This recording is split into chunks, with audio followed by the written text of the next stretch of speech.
You mentioned frustrations. I think that's a word that everybody is tying into Russell Westbrook's recent play right now. And to talk about Westbrook, do you think that right now we are witnessing the ugliest stage of Russell Westbrook's regression? You're saying yes, JC. It sounds like you have lots to say, so you go first. I mean, we are. I mean, the fall off. I mean, it just from his MVP season. How many years removed is he from that? From 2017? 6 years. I mean, I personally didn't think that Russell Westbrook would fall off this bad. Yeah, you thought they would be elite. Yeah, but I mean, he's averaging the second most turnovers in the NBA at 4.4. And I saw a crazy stat. He's actually shooting 50% on dunks this year. Something that's supposed to be like something that's supposed to be like a 90 to 95%. Oh, okay. Something that he's the best. finishing His finishing is at an all-time low at the rim. All the percentages. The last 5 games, he's averaging 12 points per game on 24% field goal percentage. And then from the 3-point line this year, he's at 28. The highest, his highest part of the floor where he shoots is the corner, and he even shoots that at a 30% clip. So defensively, Westbrook's been bad, and it's just the last 5 games he's just really been struggling. 12 points on 24% field goal percentage. I can see why all the LeBron fans say that he has no help, because virtually he really doesn't. Westbrook was 2 for 12 last game. The other game 2 for 14. He's not hitting the 3 ball, turning over the ball. His plus minus is atrocious, and this is the worst basketball that I've ever seen Russell Westbrook play in his career. So I feel like we are watching Westbrook fall off, and it's really bad. And one more thing. This is just a sidetrack. Russell Westbrook has been so bad that he's currently an 81 overall in 2K. I just wanted to throw that out there. I've never seen him that low. Before we continue, Zach got hurt, and then we proceeded to get punched on by 40 points. Just wanted to throw that out there. Oh, you guys lost today? No, we're down 40 right now. Oh, wow. To who? Golden The Warriors. It is what it is. No, that's a fine loss. I'll take that. We don't have to see them. You guys got No Clay. smoked. Let Clay do his sit out. You know. Zach I can't wait to play them again. Zach played 3 minutes. He got hurt. Is it bad? I don't know. I got to check. I don't care about this loss, though, because we wouldn't have to see them until, the finals. Vucevic has good numbers. I haven't seen any of this game, so we'll see. We'll see what happens. He always plays good when we're getting smoked. Yeah, no, he's getting a bunch of rebounds, which is valuable for them because no one else is really grabbing those rebounds. San Antonio sucks again. They do. Yeah. Thank God. We'll talk about DeJounte Murray in a bit. I look at Russell Westbrook, and it's really frustrating. It's mind-numbingly. He's in his 14th year of his career. Most guys don't last a year 14. So when you play that long, you got to make changes to your game. You're not going to be the same player in year 14 as you were in year 1. I look at him. I look at Jason Kidd, right? Jason Kidd earlier in his career is called Ace and Kidd without the J because he had no jump shot. So he developed the jumper, got better with it, spaced the floor, and he played in the NBA a lot longer, finished high up in the 3-point makes, leaderboards, and guess what? He won a championship. People didn't think he was going to win a championship. People thought he would get one of those greatest point guards of all time with Stockton, Nash, to never win one. Then I look at Russell Westbrook. As these years have gone on, not only has he not improved as a shooter, but he's regressed as these years have gone on, as his athleticism is not exactly what it once was. He was an 80% free-throw shooter his first 10 years, 9 years, 8, wherever it was. Below 70% these last 5. And it's like, with his decision-making, it's not just the turnovers, but the amount of times he drives up the floor and tanks a layup or takes a terrible mid-range shot with 16 seconds left on the shot clock. Bro, it's not your game. LA needs you to, A, space the floor. Which you can't. He's been hitting some corner threes in a very low volume. Or B, set some ball screens for LeBron, kind of inherit that Bruce Brown role we saw last year in Brooklyn. Yeah. You need to do one of those 2 things, because when you play with LeBron James, especially in year 14, I don't care if you're a league MVP, you need to fit alongside him, because in a playoff series, they need their 5 best guys out there. And with how bad he fits with LeBron, especially THT in the backcourt, that is the worst. Literally, there could not be a worse fit next to LeBron James. And I think he also played a huge role in building this. I'm saying Drew's seat right now. I'm about to tank on LeBron's decision-making skills. He could not have built a worse backcourt fit alongside him in 2 non-shooters, especially 2 that like to have the ball in their hands. And Russell Westbrook, who does not understand how to play with LeBron whatsoever. You need guys that can play off of him. Buddy Hield would have been way better, sure. I just look at Russ and I say, he wanted to go to LA. He went to Wizards ownership and said, yeah, get me to LA. How do you think this was going to work if you didn't develop your game after being, how could we have not seen this coming if he wasn't going to work on anything to change? You needed to change. It's why Paul George is in LA right now. It's why he's not playing with Bradley Beal. He also asked out. It makes 0 sense. Same thing with James Harden as well. That he hasn't adapted his game. It's mind-numbingly. He's making $40 million, one of the highest paid basketball players, 34 years old, and he has no jump shot. And I know he doesn't, like, he could care less about people like me, say, like on the media, wherever the case may be. But it's just like, Russ, you're a league MVP, and you're going to go out on a bad note if you don't develop this part of your game. Like, shooting, a lot of it's mental. So much of it's just repetition and mechanics. His mechanics are not good. And the shot selection, the turnovers, I can't watch Lakers games. It's the most painful basketball I could watch because I can't stand watching Russell Westbrook play, and it drives me insane. I'm going to go crazy. I can't. The fact that he thought, yeah, I'll go play with LeBron in my hometown, and he didn't think sacrifices would need to be made. Like, I look at, like, Kobe Bryant's my favorite player of all time. Like, Kobe Bryant was so into attention to detail and figuring and acknowledging, this is a huge weakness in my game. What am I going to do to change this? I need to address this. But it could have been something as simple as guarding somebody in the post. And every single season, he would fine-tune parts of his game. That's what these legends do. Russell Westbrook has not done that. It's just like, bro, like, you got to adapt your game to year 14, dog. Like, otherwise, this is exactly what's going to happen. I played devil's advocate when he was first traded to the Lakers. I thought to myself, LeBron can make it work. We'll see what happens. It's the most interesting team in the NBA. But by God, as Russell Westbrook, not only disappointed me, but just frustrated me as a fan that he just can't develop his shooting. A lot of his effort and mentality, he just hasn't been able to do it. So I've had enough. We told y'all. It wasn't going to work. It's just funny. We told you. You just... I thought LeBron could... LeBron. I thought AD, LeBron Westbrook, Goldman no check. way they can't beat Lord. Okay. You said you brought up a player that adapted his game, Jason Kidd. I don't think Westbrook needs to necessarily adapt. Look at Derrick Rose. Derrick Rose's game, he adapted a little bit, but for the most part, he kind of stayed the same player, but just tweaked his game in turn, became a little bit more slower. His IQ got higher.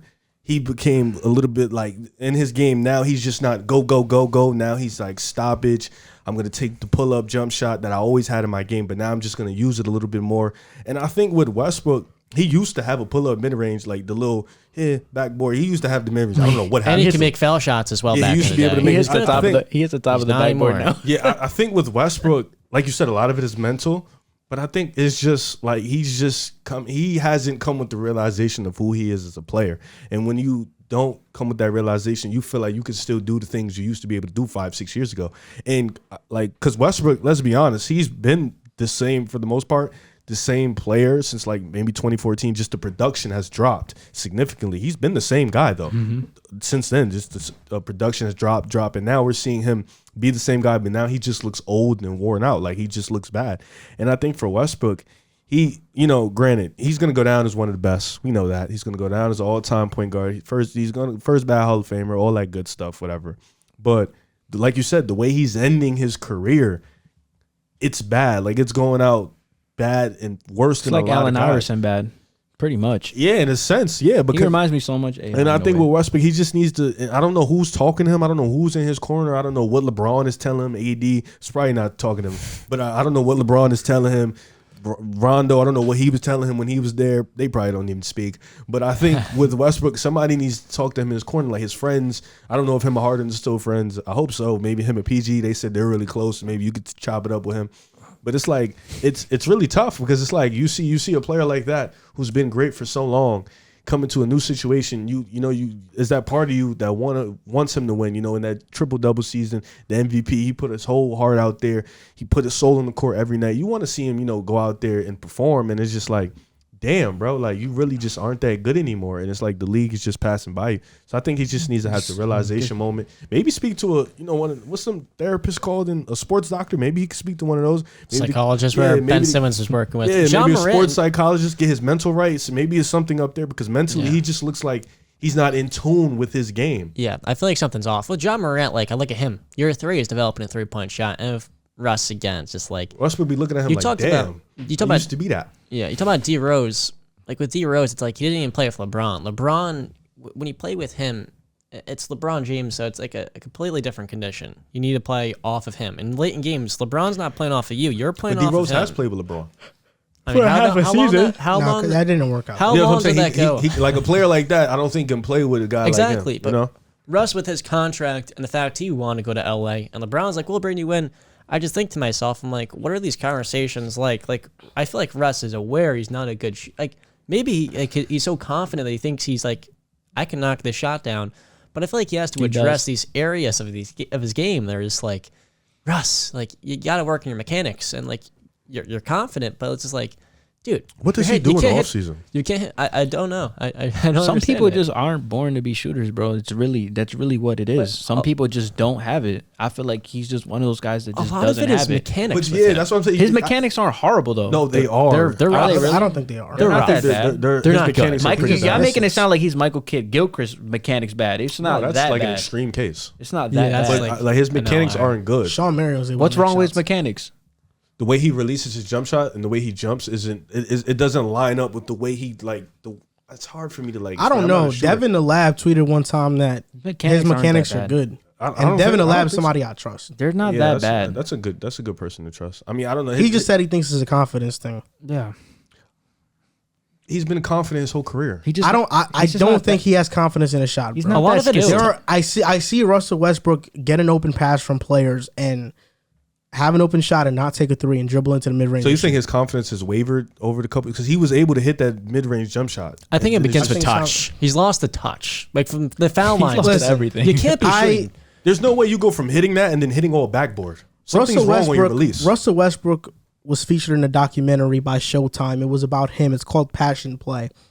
And I watched that documentary last night, getting ready for this segment to see, if anything in the documentary would change my mind about him. Because I didn't want to bash him. But surprisingly, nothing really did. Nothing really changed my mind about them. A lot of the things that he was blaming the media about in that documentary were things that he inflicted. Like, for example, he would, in the finals, I don't know if you guys remember this, but Magic Johnson, when Russell Westbrook was in the finals in Game 2, said that Russell Westbrook played the worst. Yeah. He had 40. He played the worst. That was the worst point guard performance he's seen from a player in the NBA Finals in history. Mm-hmm. And Russell Westbrook had 27 that game, but it was the fact that he didn't get Kevin Durant or Harden involved. And Russell Westbrook, when that criticism surfaced, he was asked about it in that documentary, and he basically got defensive about it and said, could I played better? Maybe. Like, what do you mean? You shot 10 for 20 fucking 7.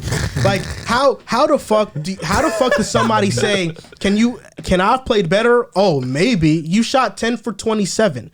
Like, how can you not realize that you weren't giving Kevin Durant the ball enough and be like, you know what? Yeah, I could have done this better. Like, instead, you're just deflecting and like, oh, it's not really my fault. I was watching some of his post-game interviews after they lost to Memphis, and when they asked him about Ja Moran, about the block he had in that game, they asked Russell Westbrook about the block. Russell Westbrook didn't have an answer like other players saying, man, Ja's just a special player. That's what he does. All Russell Westbrook said was, it's a block. You're so quick with your answers. You're so like that with the media, and then he wonders why he has this perception. It's because you give answers like that. Obviously, if a reporter's asking you a question like that, they want you to answer it in a way like, do you think Ja is a special player? Pay homage. And even if I think even if a reporter asked Russ that question, he would have said, "Isn't it fucking obvious?" Like, I think he would give a sly answer, and that's kind of what he does. But to talk about Westbrook and his regression, I don't know why everybody is so surprised Russell Westbrook doesn't fit with the Lakers. This was so obvious before the season. It was obvious he was regressing. Last year, to begin the season with the Wizards, we all thought he was regressing, and that was the year he was actually going to fall off a cliff because in his first 163 shots, he only had 163 points. The Wizards were 1-8 with Russell Westbrook, and he was shooting 37% from the field. I thought at that time he was going to fall off, but then he came back around and turned around his season. Russell Westbrook has not been able to fit with any superstar player, whether it's been Kevin Durant. Paul George. They made the finals, yes, but Kevin Durant left because he didn't want to play with Westbrook. It's the best kept secret in the NBA community. Paul George had an MVP-like season with Russell Westbrook, but come playoff time, Russell Westbrook disappeared. They had no success. They never got out the first round. With James Harden, I'll give Westbrook the benefit of the doubt because he was dealing with a quad injury and just had come back from COVID. But Because of Westbrook, they were about to lose in the first round to OKC. It was that close. It came down to a James Harden block on Lou Dort. That's why the Rockets won. And then they got smashed by the Lakers because they left Russell Westbrook wide open. Now with LeBron, it's clear they don't work. It doesn't fit. He hasn't been able to fit with KD, with James Harden, with Paul George, with LeBron James. This isn't surprising. And before the season, this wasn't surprising. This takes away nothing from what he's been. He's a 9-time All-Star, 9-time All-NBA, and everybody wants to knock his triple-double, but his team's record when he gets a triple-double is 142-51. That's a 60-win pace. So his stat padding leads to wins. So if you still want to call that stat padding, then that's you, but it still leads to wins, so I'm fine with it. But the truth is, he's 33 years old. His most recent injury has been a quad injury. He's been dealing with injuries. He's had knee surgery earlier in his career, and this is just him regressing. It happens to every player, but with players like Russell Westbrook who rely on their uber athleticism and they don't have a jump shot, it just looks like this. It's also befuddling. His three-throw shooting dropped 20% in 5 years. Like, that's an anomaly. You don't see that. I don't understand that. But then the other thing, too, is, like, I look at Bruce Brown in Brooklyn. He worked with James Harden setting ball screens and rolling to the rim. Even at 6'3", he was, like, kind of playing that center hybrid role. Mm-hmm. I thought Russ can do that with LeBron. The thing I didn't realize is that Russ doesn't have a modicum of touch. That's pretty important when you're rolling to the rim and taking soft floaters. Bruce Brown had the floater. Yeah, exactly. Yeah. Bruce Brown had that. I don't know why I was not realizing that, but Russ doesn't have the touch to knock down floaters on an efficient clip.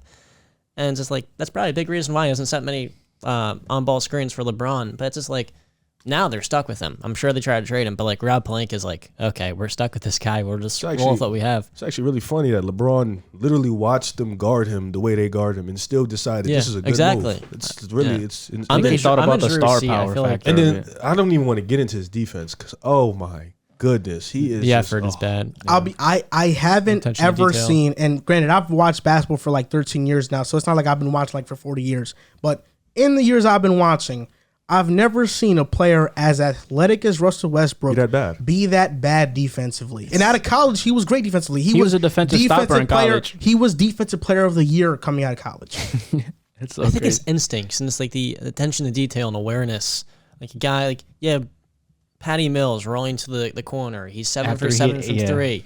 And you're just like, you're chilling. Not only does he not close in the passing lane and cause a steal, he just chilling there watching the butterflies and the sky of Staples Center. But this really isn't any different from what Russ has been doing his entire career.